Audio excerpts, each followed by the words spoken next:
I met the Queen 40 times between 40? Between 1968 and 2022. Last time I saw her was I was allowed to go and visit her in her oak room at Windsor Castle in June of the year she died, and that was very special. I was there for 15 minutes.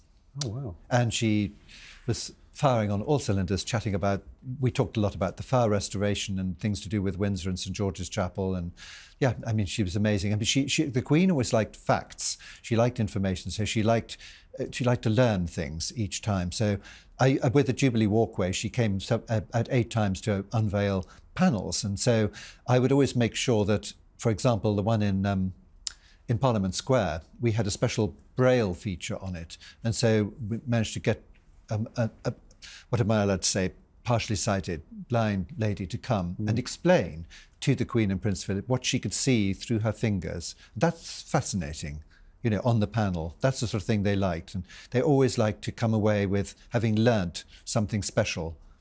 They had wonderful, you know, very inquiring and lots of curiosity. And Prince Philip would always, he would, you know, why did you do it like that? And he would go on until he jolly well got the answer. I'm just thinking 40 times. Were they private occasions, or were they? Some of them were, yeah. Well, the first time was I was when I was at school. I used to show tourists around St George's Chapel at Windsor on Sunday afternoons. It was open in those days, and one afternoon I was planted on a door where they were actually building the little tomb house for where the King and Queen Mother and the Queen and Prince Philip are buried, which, by the way, now attracts streams of tourists, I mean streams of pilgrims, let's call them, because the crowds that waited for the lying in state, they are still coming to Windsor in droves, and people come from all over the world to see, just to come past that little tomb house. So there was a construction around a wooden door, and so the Queen just came round the corner, and there she was. That was the first meeting. Then the Queen Mother got two of them on the same day. Amazing. They must have greeted you like old friends after the 40. Well, you have to be careful about that because, you know, they know perfectly well who you are, but you never push it. You just let them do the running.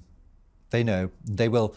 I mean, the Queen was brilliant. She could walk past people without seemingly without seeing them, without offending them in any way at all. Or she might decide to talk to them, swing round and have a chat. And I always thought that was interesting about her was that when you were with her, it was as if you were with her the whole time. But no, you weren't. And then when you weren't there, you didn't exist. Amazing. We could do a whole show on your 40 visits, your 40 meetings with the Queen. But maybe next time. Maybe next time. If you're allowed to talk about it. Yes, well, I have been lucky to talk to other members of the royal family too, because obviously when I did the book about Prince Philip's mother, I was allowed to go and see quite a number of them. I spent an hour and a quarter with Princess Anne, and she was totally brilliant, took me on about the Franco-Prussian War and all sorts of things I wasn't expecting. And I went to see Prince Charles at Sandringham, and I had an hour with Prince Philip and also the Queen Mother and one or two others. And that was very, very fascinating. And then you can really ask them about, you know, what she was like, and they know that you're doing an authorised book. And so there came a point, of course, when the book was finished, and although it wasn't in the contract, I handed in my typescript for Prince Philip to read it, and his private secretary came to see me later and he said, "Now, Prince Philip expresses himself in a very robust manner." I said, "I know exactly what he does because I've seen one of these before. And he has a habit of writing rot, rubbish, nonsense in the margin. Doesn't mean it's that, but actually it means he hopes it is. But if you fight your corner and say, well, I've got 22 pages of Foreign Office papers on this, OK, you win that point, on to the next." So when I did a book with the Duke of Kent, again, obviously, I showed it to him because we did a book of conversations. And what he used to do was he would put sort of ... question mark. I thought, that's his version of rot, rubbish, nonsense, and needs to be taken very seriously. He's just much gentler in his approach. It's all great fun, though. That's fantastic. That's marvellous access. You're very lucky. Yes. I need to ask you about Prince Andrew, if you don't mind. I don't know if you've had any run-ins with Prince Andrew over the years or met Andrew, but Royal Lodge is a constant story at the moment. What's going to happen to Royal Lodge? So we understand that the King does want Andrew out of Royal Lodge, but the idea would be not to move any members of the royal family into it, because obviously it was the late Queen Mother's house as well. Yes, people have lived there for years. So, yes. But to return it to Crown Estates and maybe rent it out to some wealthy people or use it for another purpose. What do you think of that solution? And what do you think that the King should do with Prince Andrew and Royal Lodge? Well, first of all, some of the some of the houses at Kensington Palace have been rented out to people or given to sort of Chief of the General Staff and people like that. So there is a precedent for this sort of thing.